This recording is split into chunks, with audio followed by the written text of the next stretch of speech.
They say money changes people. But for Ethan Sterling, money didn't just change him, it blinded him. He stood in the center of that courtroom, adjusting his $5,000 suit, looking at his wife, Gabriel, like she was something he'd stepped on in the street. He had the high-powered lawyers, the hidden assets, and the arrogance of a man who has never lost. He told her she would leave their marriage with absolutely nothing. He told her she was a nobody. But Ethan made one fatal calculation. He forgot that even the quietest lamb can have a lion for a brother. What happens when the nobody you discarded turns out to be the sister of the city's most ruthless CEO? You're about to find out. This is the story of how arrogance met its match. The rain in Seattle didn't wash things clean, it just made the grime slicker. That was how Gabriel felt standing in the foyer of the Sterling estate on a Tuesday afternoon in October. She felt slick with the residue of a conversation that had shattered her life. "I need you out by Friday," Ethan Sterling said. He didn't even look up from his tablet. He was checking stocks. The Nikkei was down. His mood was foul. Gabriel, clutching her purse with white-knuckled desperation, stared at the back of his head. "Friday? Ethan, we've been married for 6 years. You can't just expire me like a contract." Ethan turned then. He was a handsome man, objectively. Sharp jawline, eyes the color of cold steel, the kind of face that graced the covers of Forbes and Fortune. But to Gabriel, he looked like a stranger. "A contract is exactly what this was, Gabriel," he said, his voice devoid of any warmth. "I needed a domestic stabilizer, someone to manage the house, look good at galas, and keep the press bored. You've done that. But I'm pivoting. Jessica and I, we have a synergy you and I lack." Jessica Thorne, his 24-year-old chief of staff. Gabriel had seen the texts months ago, but had chosen silence, hoping it was a phase, hoping that the man she had nursed through a bout of pneumonia last winter, the man she had supported when his first company nearly went under, was still in there. He wasn't. "I have rights, Ethan," Gabriel whispered, her voice trembling. "I helped you build Sterling Dynamics. I managed the accounts in the early days. Ethan laughed. It wasn't a happy sound. It was a bark of incredulity. He walked over to the mahogany desk and picked up a thick document bound in blue paper. He tossed it onto the coffee table. It landed with a heavy thud. "The prenup," Ethan sneered. "Ironclad, drafted by Arthur Blackwood himself. You get a small stipend for 6 months, and you keep your car. That's it. No alimony, no claim to the real estate, no shares in the company." "That prenup was signed under duress," Gabriel argued, tears finally spilling over. "You told me it was just a formality. You said you'd tear it up after our first anniversary." "I lied," Ethan said simply. He checked his watch, a Patek Philippe she had bought him for his 35th birthday. "Look, don't make this ugly, Gabriel.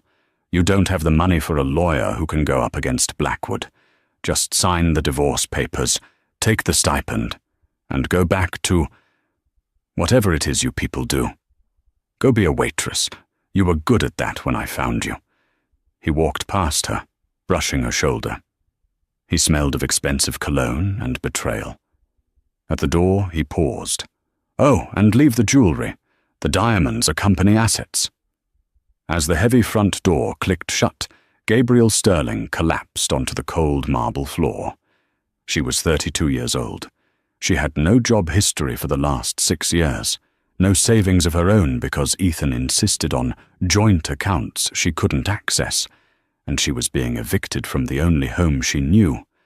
But as she wept, a strange clarity began to form in the back of her mind. Ethan thought she was just Gabriel, the orphan waitress he had saved from a diner in Portland. He believed the story she had told him 6 years ago. He didn't know that Gabriel was a middle name. He didn't know that her last name, before she changed it to Sterling, wasn't just Smith, as she'd claimed on their marriage license application, a clerical error she had conveniently never corrected. Her birth name was Gabriel Vance, and the Vances didn't get mad. They got even. The next 3 weeks were a blur of humiliation. Ethan was efficient. He froze the credit cards within hours. He had security escort her off the property on Friday at noon, exactly as he threatened. The neighbors, people Gabriel had hosted for dinner parties, peered through their blinds, watching the Sterling girl get tossed out like yesterday's trash. Gabriel moved into a motel on the outskirts of the city. It smelled of stale cigarettes and pine cleaner. It was a far cry from the sprawling estate in Medina, but it was quiet. She needed quiet to think. She sat on the edge of the sagging mattress, staring at her phone. It was a burner phone she'd bought with cash from selling a few designer handbags Ethan hadn't catalogued. She held it for a long time, her thumb hovering over a contact she hadn't called in 7 years. Julian.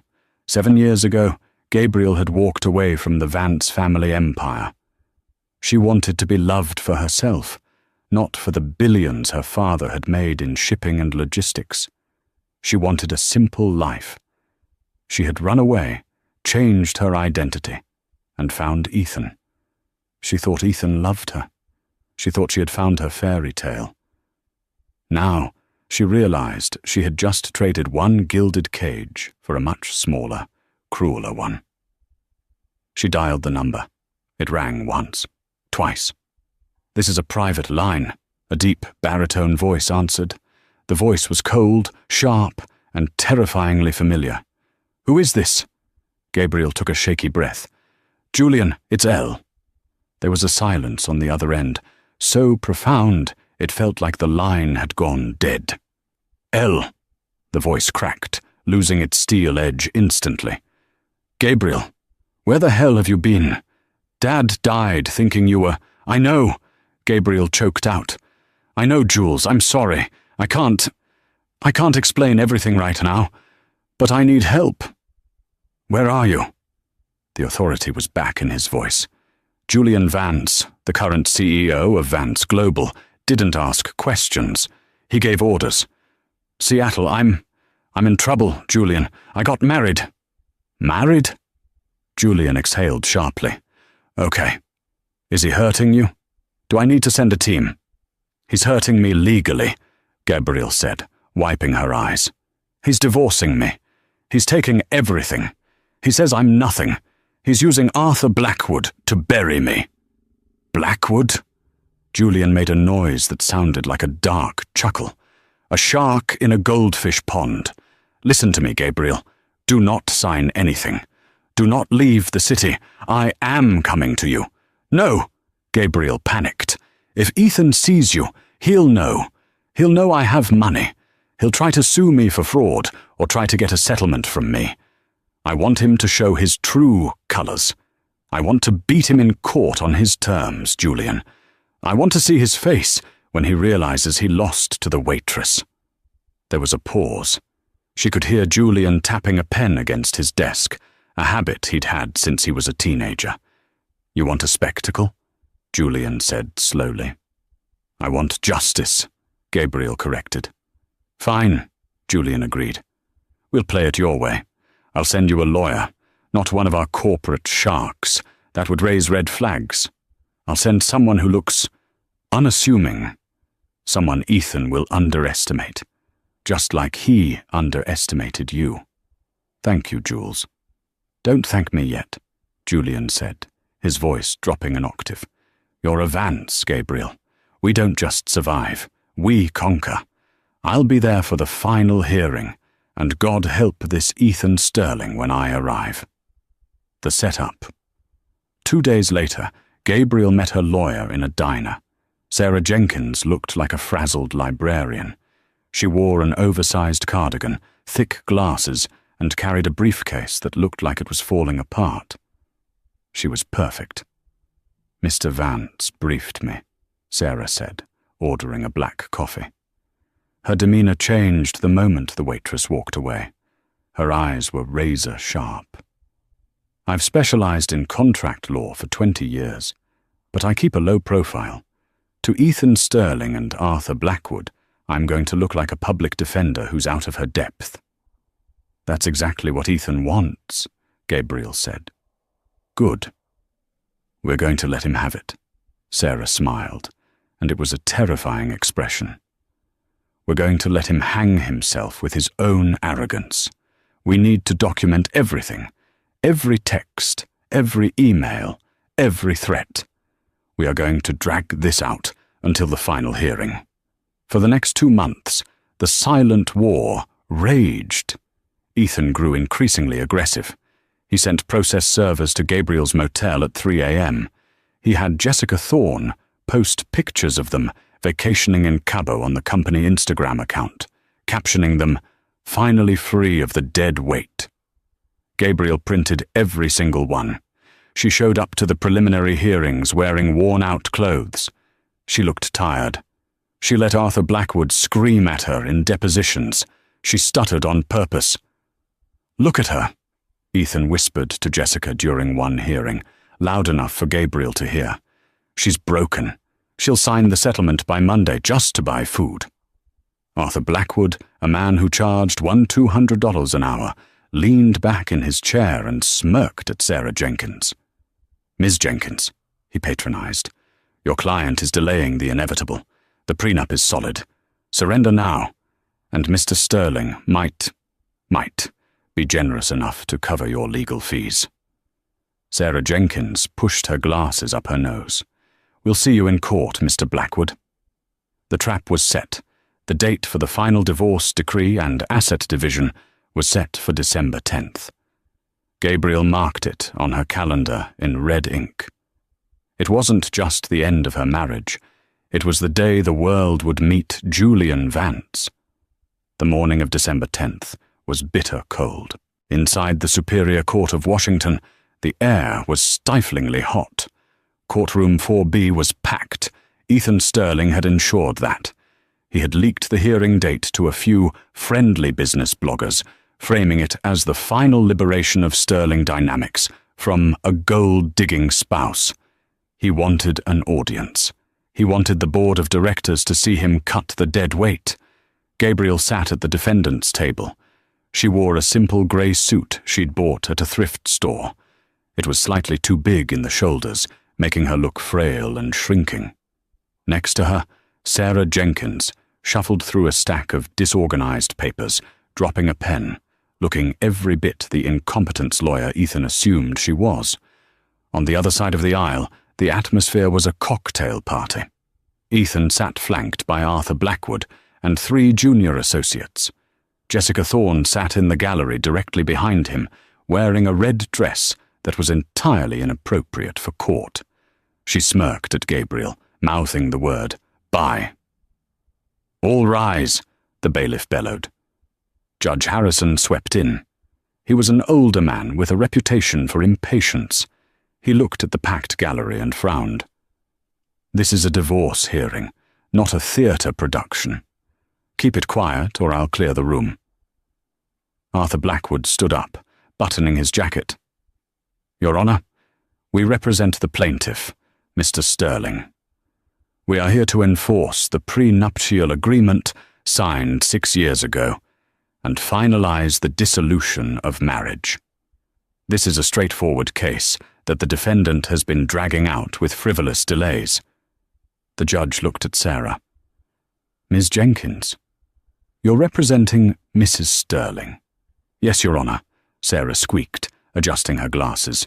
We contest the validity of the prenup on the grounds of unconscionability and, lack of full disclosure." Blackwood laughed, a short, sharp sound. "Your Honor, this is ridiculous. Mr. Sterling disclosed every asset. Mrs. Sterling was a waitress at Big Ed's diner when they met. She brought 0 assets into the marriage. She simply wants a payout she didn't earn." Ethan leaned back, crossing his legs. He watched Gabriel. He wanted to see her cry. He wanted her to beg. "Mr. Sterling," the judge said, looking at the papers, "you are claiming that Mrs. Sterling made no significant contribution to the marriage or the company." Ethan stood up. He didn't need a lawyer for this part. He wanted to say it himself. "Your Honor, Gabriel was decorative. I tried to teach her about the business, but she lacks the pedigree and the education. She cooked meals and hosted parties. That is the extent of her value. Now that the company is expanding globally, I need a partner who understands that world. Gabriel does not." Gabriel stared at the table. She remembered the nights she stayed up until 4 a.m. helping him balance the books when his CFO quit. She remembered using her waitress savings to pay for the incorporation fees of his first subsidiary. "I see," the judge said, scribbling notes. "And you are offering no alimony?" "The prenup states 0 alimony if the marriage lasts less than 7 years, Blackwood interjected smoothly. "We are at 6 years and 11 months. The contract is clear." "It's cruel," Sarah Jenkins said, her voice shaking slightly. "My client has no home, no job, and no savings." "That sounds like a personal problem," Blackwood shot back. "Not a legal one," the gallery murmured. Even the business bloggers looked uncomfortable. It was a slaughter. "I'm inclined to agree with the plaintiff," Judge Harrison sighed, looking at the clock. "Unless the defense has substantial evidence of fraud or hidden assets, the prenup holds. Ms. Jenkins, do you have anything other than emotional appeals?" Sarah Jenkins stopped shuffling her papers. She went very still. Gabriel looked up. The tears were gone from her eyes. "Actually, Your Honor," Sarah said. Her voice had changed. The squeak was gone. It was replaced by a tone of calm, deadly precision. "We do have one motion. We would like to introduce a new witness regarding the financial status of Sterling Dynamics." Blackwood frowned. "Objection. Witness lists were finalized weeks ago." "This witness pertains to new information discovered only this morning," Sarah said. "Information regarding the hostile takeover of Mr. Sterling's primary debt obligations." Ethan froze. "Hostile takeover? Debt obligations?" "I'll allow it," the judge said, intrigued. "Who is your witness?" Sarah Jenkins smiled. It wasn't a nice smile. "The defense calls Mr. Julian Vance." The name hung in the air for a second, not fully registering. Vance. In the business world, the name Vance wasn't just a name, it was an institution. Vance Global was a conglomerate that ate companies like Sterling Dynamics as a light snack. They controlled shipping lanes, logistics, tech infrastructure, and private equity. Ethan furrowed his brow. Why would someone from Vance Global be here? Then, the heavy oak doors at the back of the courtroom groaned open. The silence that followed was absolute. 2 large men in dark suits entered first, scanning the room with professional paranoia. They stepped aside, holding the doors. Walking through them was a man who sucked the oxygen out of the room. He was tall, over 6'3", wearing a bespoke charcoal suit that cost more than Ethan's car. He didn't walk. He glided with the predatory grace of a panther. His face was hard angles and cold intelligence, his eyes hidden behind dark tint sunglasses, which he removed as he stepped into the well of the court. He looked nothing like Gabriel. Where she was soft and fair, he was dark and intense. But when his eyes swept the room and landed on her, the resemblance in their expression, the set of the jaw, was undeniable. Ethan felt a cold sweat prickle the back of his neck. He knew that face. He had seen it on the cover of Time magazine last month. Julian Vance, the CEO of Vance Global, the man known in the industry as the Reaper for how ruthlessly he dismantled his enemies. Julian didn't look at the judge. He didn't look at Ethan. He walked straight to the defense table. He stopped behind Gabriel's chair. He placed one hand on her shoulder. Gabriel reached up and covered his hand with hers. The entire courtroom gasped. The connection was intimate, familial, and shocking. "Who is this?" Judge Harrison asked, though his voice lacked its usual authority. He was staring at Julian. "Julian Vance," he said. His voice was a deep baritone that carried without effort. "I am here to represent the interests of the Vance Family Trust and to support my sister." Sister. The word hit the room like a grenade. Ethan Sterling stood up, his chair scraping violently against the floor. "What?" Arthur Blackwood's face went white. He dropped his expensive pen. Jessica Thorne, in the back, stopped smirking. "Sister?" Ethan stammered, his composure shattering. "That's impossible. She's Gabriel Smith. She's a nobody. She's from Portland." Julian finally turned his eyes to Ethan. It was like a tiger looking at a limping gazelle. "She is Gabriel Vance," Julian said softly, but everyone heard it. "She used the name Smith to avoid parasites like you. It seems her instincts were correct." Julian walked around the table and stood in the center of the room. He didn't ask permission. He commanded the space. "Your Honor," Julian addressed the judge, "my sister chose to live a humble life. She wanted to build something real. She married this man against our father's wishes. We respected her choice. We stayed away. But when I received a call that she was being thrown out onto the street like refuse, well, the Vance family took an interest." "This is irrelevant," Blackwood shouted, trying to regain control. "Her family connections don't change the prenup. It doesn't change the assets." "Oh, but it does," Julian smiled. "Because you see, Mr. Blackwood, you've made a terrible mistake. You assumed my sister was destitute. You assumed she had no resources to fight you, so you got sloppy." Julian snapped his fingers. One of his bodyguards stepped forward and handed him a black folder. "Mr. Sterling," Julian said, turning to Ethan, "you pride yourself on being a businessman. Let's talk business." Ethan was trembling. He couldn't stop it.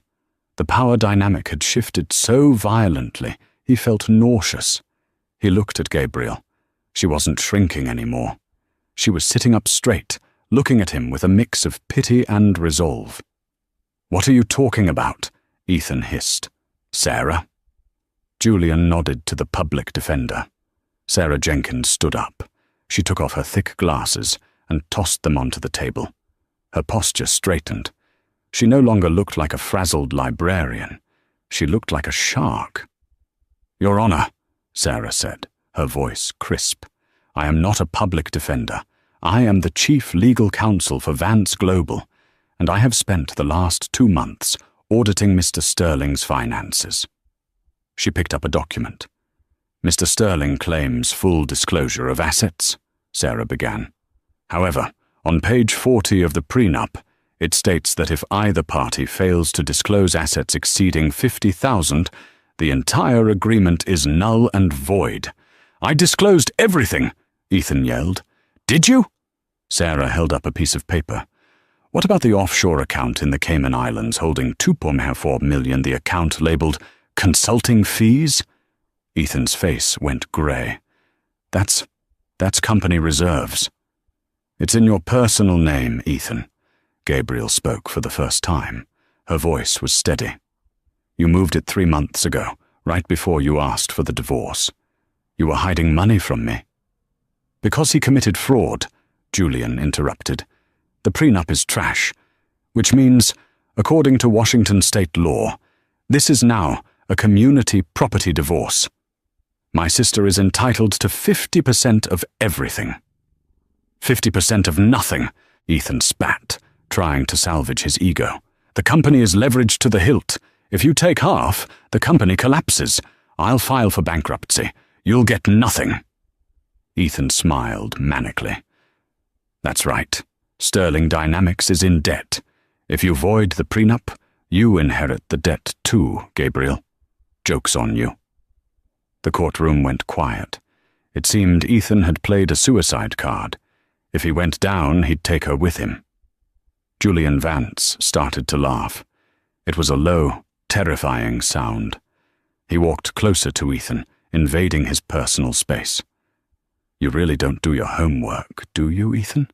Julian said quietly. "Who do you think holds your debt?" Ethan blinked. "What?" "The bank loan you took out 4 years ago to expand," Julian listed.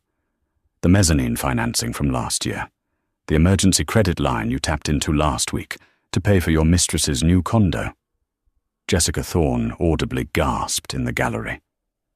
"All of those loans were sold on the secondary market," Julian explained, his voice dripping with satisfaction. "Banks get nervous when they see a CEO making erratic decisions, like divorcing his stable wife for a 24-year-old assistant. They wanted to offload the risk." Julian leaned in, his face inches from Ethan. "So, I bought it." Ethan's knees buckled. He grabbed the table for support. "Vance Global now owns 85% of Sterling Dynamics' debt," Julian declared to the court. "And as of this morning, Mr. Sterling is in default of the covenants regarding moral turpitude and stable management. We are calling the loans." "You can't," Ethan whispered. "I can," Julian said, "and I have. Which means, effectively, Sterling Dynamics belongs to us." Julian turned to Gabriel. "Elle," he said gently, "do you want his company?" Gabriel stood up. She walked over to Ethan.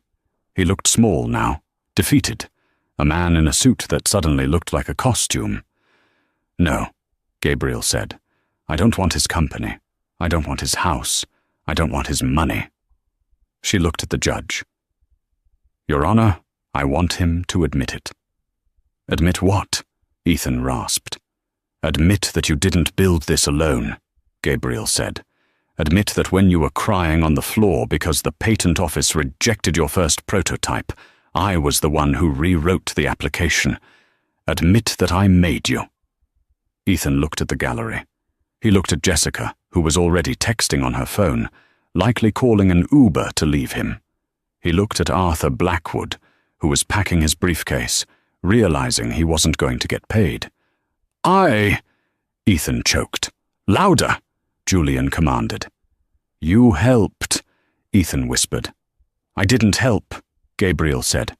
"I was the foundation, and you took a sledgehammer to it." She turned to Sarah. "Take the house, take the cars, take the liquid assets. He can keep the company, but only if Julian controls the board." "Done," Julian said. "And Ethan?" Gabriel added, turning back one last time. "Yes?" He looked hopeful, thinking she might show mercy. "I want the jewelry back. It's not a company asset. I bought those diamonds with my allowance from my father 10 years ago." She reached out her hand. With a shaking hand, Ethan undid the watch from his wrist. The Patek Philippe. "Not the watch," Gabriel said. "Keep it, so you can count the minutes until you're bankrupt." She turned and walked toward her brother. "Let's go, Julian. I'm hungry, and I'm tired of the smell in here." Julian wrapped an arm around her. As they walked toward the exit, the sea of people parted, but it wasn't over. As they reached the doors, Jessica Thorne jumped up. "Gabriel, wait!" Jessica cried out, running down the aisle. "I didn't know! He told me you were crazy! He told me!" Gabriel stopped. She looked at the young woman. She saw herself from 6 years ago. "He lied to you, Jessica," Gabriel said. "But you knew he was married. You made your choice." Gabriel pushed the doors open and walked out into the cold Seattle air, which suddenly felt incredibly warm. The rain outside the Superior Court of Washington didn't just fall. It felt like it was being driven into the pavement by a hammer. Ethan Sterling stood on the curb, the water soaking through the shoulders of his $5,000 Italian suit, turning the bespoke wool into a heavy, sodden mess. The courtroom doors had closed 10 minutes ago, but the sound of the gavel striking the wood still rang in his ears like a gunshot. Fraud. Malfeasance. Void. The words bounced around his skull, refusing to settle. He fumbled for his keys, his hands shaking so violently he dropped them into a puddle of motor oil and rainwater. As he bent to retrieve them, humiliatingly wiping the grime onto his trousers, he saw a pair of red-bottomed heels stop inches from his face. He looked up. Jessica Thorne was standing there under a large black umbrella. She wasn't offering to share it. She was looking at him with the clinical detachment of a biologist examining a dead frog. "Jess," Ethan breathed, straightening up. He forced a smile, though he knew it looked manic. "Thank God. Let's get to the car. We need to regroup. I need to call Arthur. There are appeals, there are loopholes. This judge is clearly biased. He's probably in Vance's pocket. We can spin this." Jessica didn't move. She tapped a perfectly manicured nail against the handle of her umbrella. "There is no we, Ethan. Not anymore." Ethan blinked, the rain dripping from his eyelashes. "What are you talking about? You're my partner. We're the future of Sterling Dynamics." "I was the future of a billionaire CEO," Jessica corrected, her voice cutting through the noise of the traffic. "I'm not the future of a man who just admitted to felony fraud on public record." "Do you have any idea what my inbox looks like right now? 3 recruiters just cancelled interviews. My LinkedIn is blowing up with hate mail. You've become radioactive, Ethan, and I don't do radiation." "I did this for you." Ethan stepped forward, his voice cracking. "I expedited the divorce for you. I bought you the condo. I leased the Porsche." Jessica let out a sharp, incredulous laugh. "You leased the Porsche in the company's name, Ethan, which means Julian Vance owns it now." "And the condo? I checked the deed 10 minutes ago while you were crying to your lawyer. You put it in a trust controlled by Sterling Holdings. You never actually gave it to me." She shook her head, a look of genuine pity crossing her face. Not for him, but for herself, for having wasted time. "You're not a titan of industry, Ethan. You're just a con artist who ran out of road. Arthur Blackwood texted me. He's putting a lien on your personal accounts for unpaid billable hours. He says you're insolvent. It's a cash flow problem. It's temporary," Ethan screamed, not caring that people were staring. "I have millions in assets." "You have millions in debt," Jessica corrected. "And I have a flight to catch. I'm going to Dubai. I met a developer there last month. He's older, uglier, but his check's clear." A black SUV pulled up to the curb. It wasn't Ethan's driver. It was an Uber Black. "Jessica, please," Ethan whispered, grabbing the sleeve of her trench coat. "Don't leave me here, not like this. Everyone is watching." She looked at his hand on her coat as if it were a stain. She peeled his fingers off, one by one. "That's the point, Ethan," she said coldly. "Everyone is watching, and I need to be seen leaving the sinking ship before it goes under completely." She slid into the car. The door slammed shut with a finality that echoed in his chest. As the car pulled away, the tires sprayed a fresh wave of dirty water over Ethan's legs, but he didn't even flinch. He just stood there, a king without a queen, shivering in the cold Seattle rain. Ethan couldn't go home. He knew if he went to the estate in Medina, he would be greeted by silence, or worse, Gabriel's absence. He needed to be somewhere where he was still Ethan Sterling, the genius, the boss. He drove his Audi R8, the only thing he physically still possessed, to the Obsidian, the city's most exclusive members-only club. This was his sanctuary. It was where he had closed the deal for his first IPO. It was where the bartenders knew his drink before he sat down.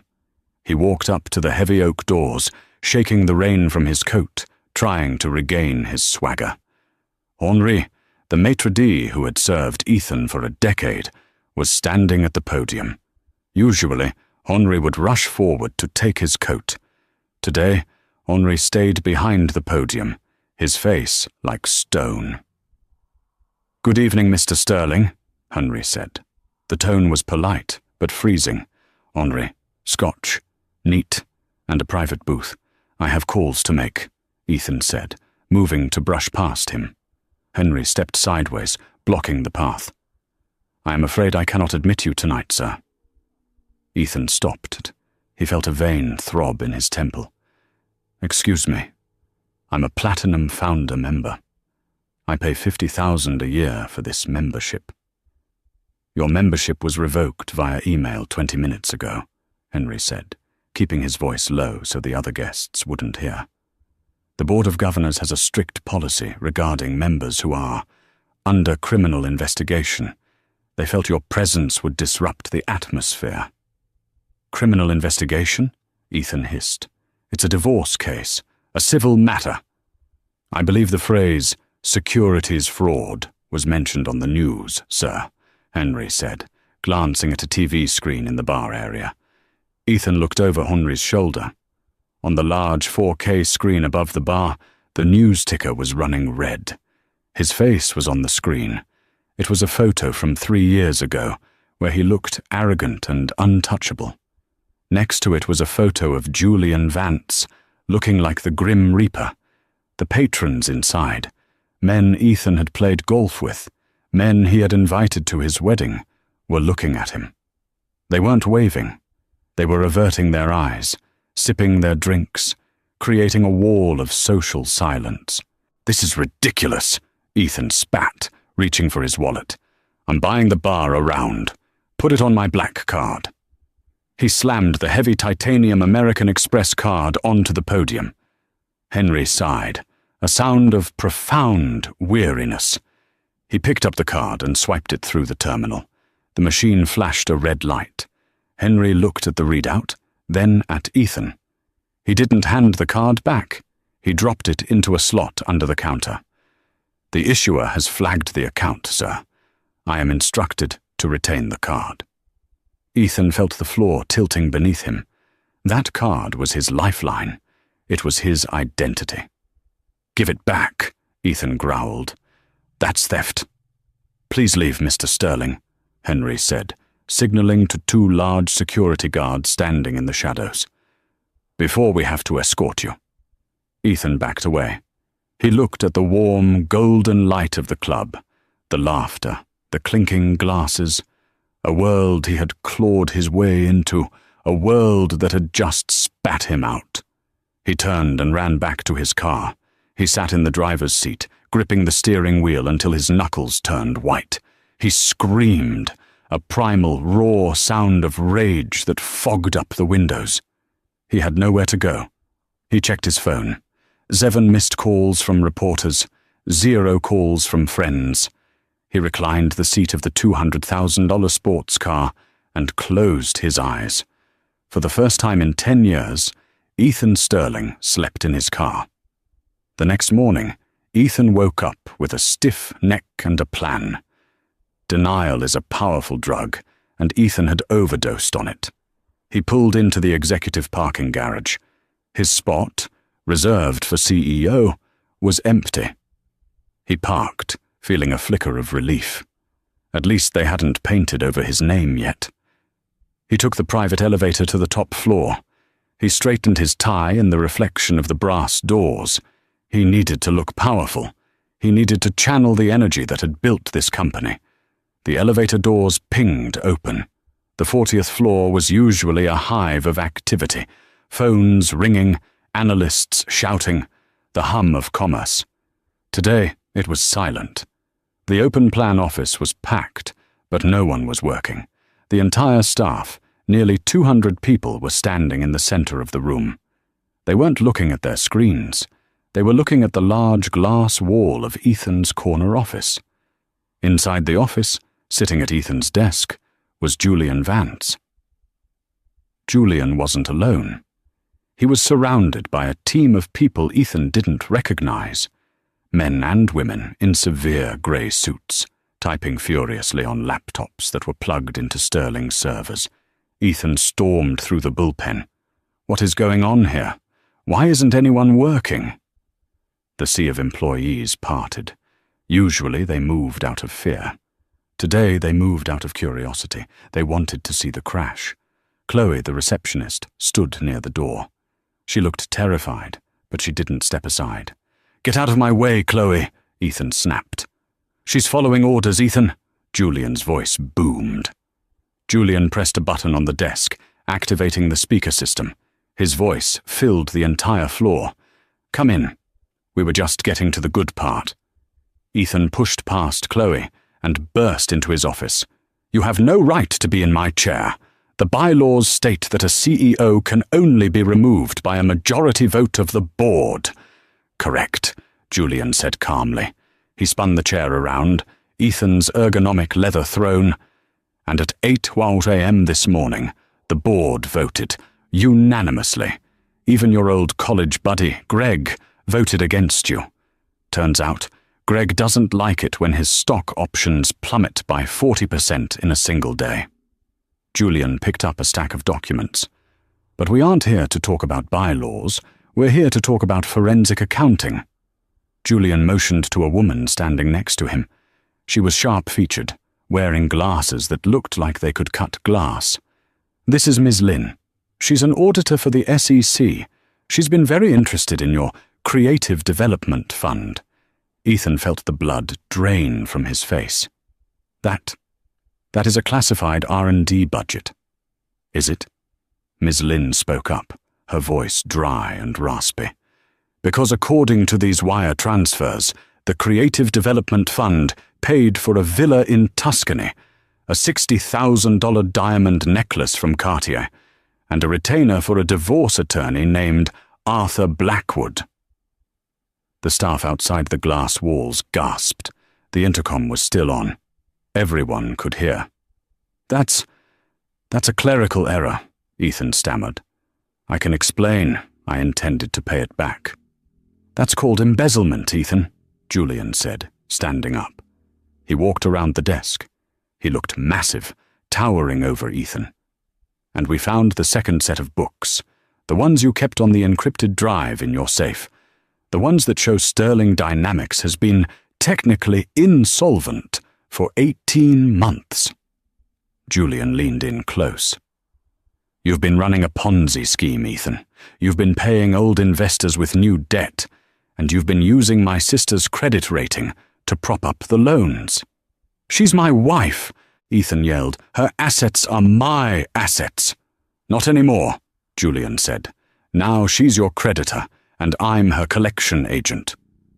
Julian turned to the glass wall, addressing the hundreds of employees watching. "Everyone, listen up," Julian said clearly. "Sterling Dynamics is under new management. Your jobs are safe. Your pensions are safe. Vance Global is capitalizing the payroll immediately." A murmur of relief swept through the room.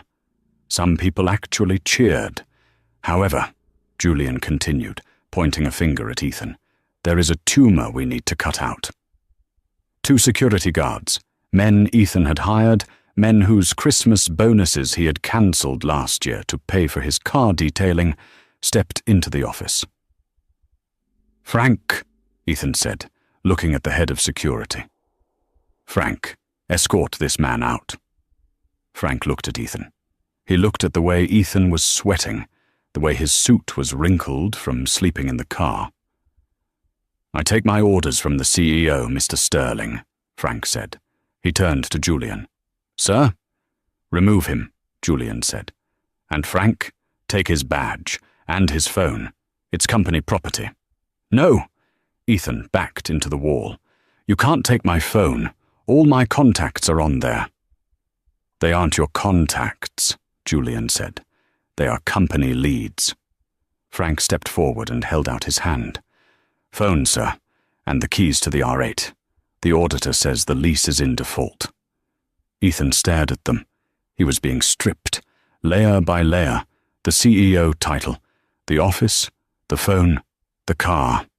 With a trembling hand, he placed his phone and the car keys into Frank's palm.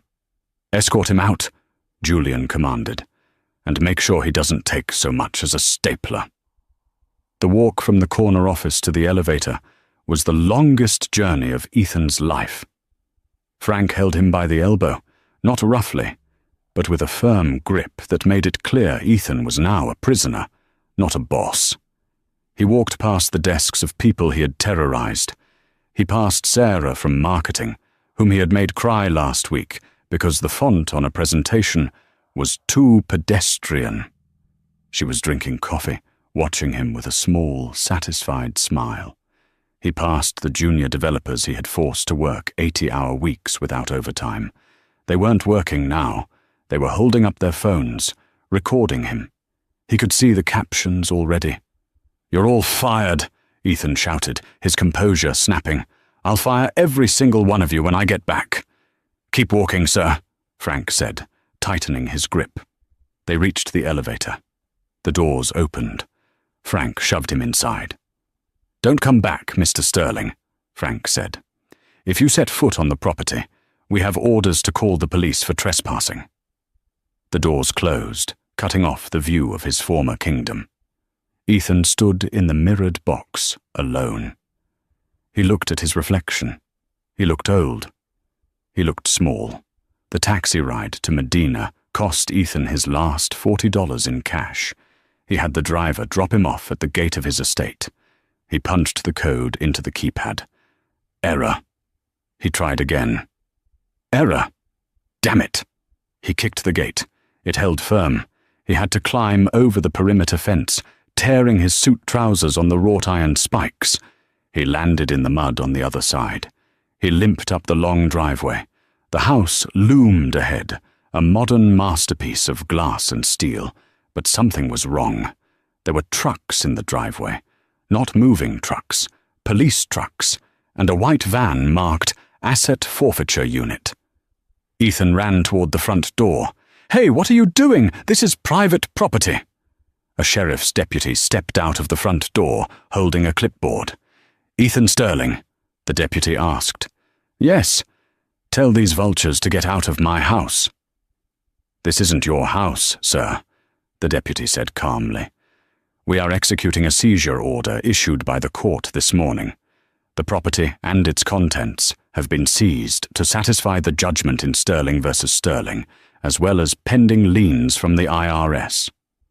"You can't take my things." Ethan tried to push past him. The deputy put a hand on his chest. "Sir, if you interfere, I will arrest you for obstruction."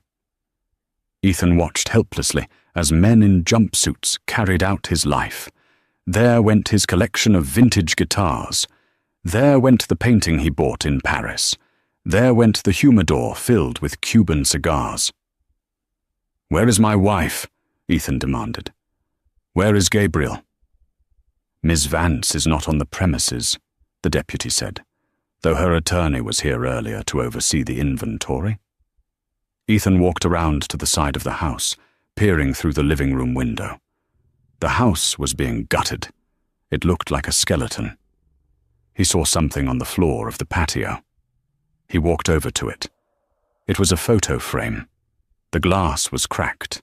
It was a picture of him and Gabriel from their honeymoon in Bora Bora. They looked happy. He looked human. He picked it up. Behind the photo, tucked into the frame, was a note. It was written in elegant, looping cursive. Ethan looked down the driveway. Sure enough, sitting by the gate he had just climbed over, was a single cardboard box. He dropped the photo frame. It shattered completely on the stone patio. He walked back down the driveway, the rain soaking him to the bone. He reached the box. Inside were 3 suits, some shirts, and a pair of worn-out sneakers he used to wear when he went jogging, before he decided he was too important to jog. He sat down on the curb next to the box. He put his head in his hands. Far away, across the water on Bainbridge Island, the sun was breaking through the clouds, illuminating a small cottage where a woman was making tea, finally free. But on this side of the water, in the shadow of the mansion he no longer owned, the darkness was absolute. Ethan Sterling had wanted to be a king. Now he was just a man in the rain with a box of old clothes, realizing that the castle he built was made of sand and the tide had finally come in. While Ethan's world was contracting into a singularity of lawsuits and debt collectors, Gabriel's world was expanding. She refused to move into the Vance family estate. "I need to breathe my own air, Julian," she had told her brother. "I can't go from Ethan's cage to Dad's museum." Instead, she bought a small, sun-drenched cottage on Bainbridge Island. It wasn't grand. It had a leaky faucet and a garden that needed weeding, but it was hers. Every timber, every window, every rose bush belonged to her. For the first month, she did nothing but sleep and cry. She grieved not for Ethan, but for the 6 years of her life she had wasted trying to be small enough to fit into his pocket. She grieved for the girl who thought love meant silence, but by the 2nd month, the fog began to lift. Gabriel started writing again. Before she met Ethan, she had wanted to be a novelist. She had buried that dream when Ethan told her that writing was a hobby for bored housewives. Now, the words flowed out of her like water from a broken dam. She wrote about power. She wrote about betrayal. She wrote about a woman who cut off her own wings to please a man who couldn't fly, and how she grew them back. One afternoon, Julian visited. He arrived not in a helicopter, but on the public ferry, wearing jeans and a sweater. He looked younger, less like the titan of industry, and more like the brother she remembered playing tag with in the Hamptons. He sat on her porch, drinking iced tea. "You look good, Elle," he said. "You have color in your cheeks." "I feel good," Gabriel smiled, looking out at the sound. "I feel real." "The audit on Sterling Dynamics is finished," Julian said quietly. "It's bad, Elle. Ethan was cooking the books for years. He's looking at prison time. The SEC is involved." Gabriel took a sip of her tea. She waited for the pang of guilt, the urge to help him. It didn't come. "That's his journey, Julian," she said. "Not mine." "We're rebranding the company," Julian continued. "We're stripping the Sterling name. We're going to pivot the technology toward medical logistics, delivering vaccines to rural areas. It was your idea, wasn't it? Years ago. You mentioned it in one of your old notebooks, I found." Gabriel looked at him, surprised. "He told me it wasn't profitable." "He was wrong," Julian said. "It's going to save thousands of lives, and I want you on the board, not as a figurehead, as an advisor." Gabriel shook her head. "No corporate boards, Jules. That's your world." "Then what will you do?" "I'm starting a foundation," Gabriel said, her eyes lighting up. "I'm calling it the Chrysalis Fund. We're going to provide legal and financial aid to women trapped in financially abusive marriages. We're going to hire lawyers like Sarah Jenkins to fight for women who are told they are nobodies." Julian grinned. It was the same shark-like grin he used in business, but this time it was full of pride. "How much do you need?" he asked, reaching for his checkbook. Gabriel placed her hand over his. "Put the checkbook away, big brother. I have my divorce settlement.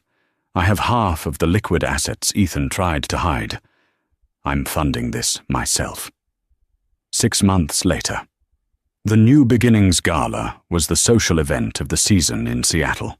It was held at the Chihuly Garden and Glass Museum, a wonderland of color and light. The press was there in droves, but they weren't there for the usual celebrities. They were there for Gabriel Vance. She wore a gown of emerald green silk that draped over her body like water. She wore no diamonds, only a simple gold locket that had belonged to her mother. She moved through the crowd not with the timid shuffle of Mrs. Sterling, but with the grace of a woman who owns the ground she walks on. Sarah Jenkins was there, wearing a tuxedo, toasting with champagne. Julian was there, watching from the balcony like a proud sentry. Gabriel took the stage. The room hushed. 6 months ago, she began, her voice clear and strong into the microphone. I was told that my value was 0. I was told that without a man's name, I was nothing. Tonight, looking at this room, looking at the $3 million we have raised for the Chrysalis Fund, I can tell you this. Your value is not a number in a bank account. Your value is what you can build when the world tries to tear you down. Applause thundered. It was genuine. It was loud. As the applause died down and the music started, Gabriel walked off the stage. She needed a moment of air. She walked toward the side exit that led to the alleyway, wanting to breathe in the cool night air. She opened the door and stepped out. A man was standing there, near the dumpster, smoking a cigarette. He was wearing a waiter's uniform, white shirt, black pants, but it was ill-fitting and stained. He looked older, gaunt. His hair was thinning, and there were deep lines of bitterness etched around his mouth. He looked up as the door opened. It was Ethan. For a moment, time stopped. Ethan dropped the cigarette. He looked at Gabriel in her emerald gown, bathed in the golden light spilling from the venue. He looked at the woman who was once his wife, the woman he had discarded. He looked at his own hands, rough and red from washing dishes. He had been hired by the catering company under a false name because no reputable firm in the city would touch him pending his trial. Gabriel, he croaked. His voice was raspy. Gabriel looked at him. She didn't feel hate. She didn't feel fear. She felt nothing. He was just a ghost, a bad memory. "Hello, Ethan," she said politely. He took a step forward. "I heard about the fund. It's good work. Thank you. I'm going through a hard time, Elle," he said, his eyes darting around nervously. "The lawyers, they took everything. I'm living in a studio apartment in Tacoma. I'm working double shifts just to pay for a public defender." He looked at her with that old, manipulative glint in his eye. "I was thinking, maybe, for old times' sake, you could help me. Just a small loan, until I get back on my feet." Gabriel stared at him. The audacity was breathtaking. Even now, at rock bottom, he saw her as a resource, a tap to be turned on. She reached into her purse. Ethan's eyes lit up. He expected cash. He expected a check. Gabriel pulled out a small rectangular business card. She held it out to him. Ethan took it. He squinted at it in the dim light. The Chrysalis Fund. Legal aid for victims of financial abuse. "What is this?" Ethan asked, confused. "It's my card," Gabriel said. "If you ever find a partner who treats you the way you treated me, give them this card. We can help them escape you." She turned around, the emerald silk swirling around her ankles. "Gabriel," Ethan called out, desperation cracking his voice. "Gabriel, wait! I made you! You're nothing without me!" Gabriel paused at the door. She didn't turn back. "Goodbye, Ethan," she said softly. She stepped back into the light, back into the music, back into the warmth of the life she had built. The heavy metal door clicked shut behind her, leaving Ethan Sterling alone in the dark, in the rain, exactly where he belonged. Gabriel Vance's story isn't just a tale of revenge, it's a tale of reclamation. Ethan Sterling made the classic mistake of the arrogant. He confused silence for weakness and kindness for stupidity. He believed that value is determined by a bank balance and that people are disposable assets. But he learned the hard way that the wheel of fortune is always turning.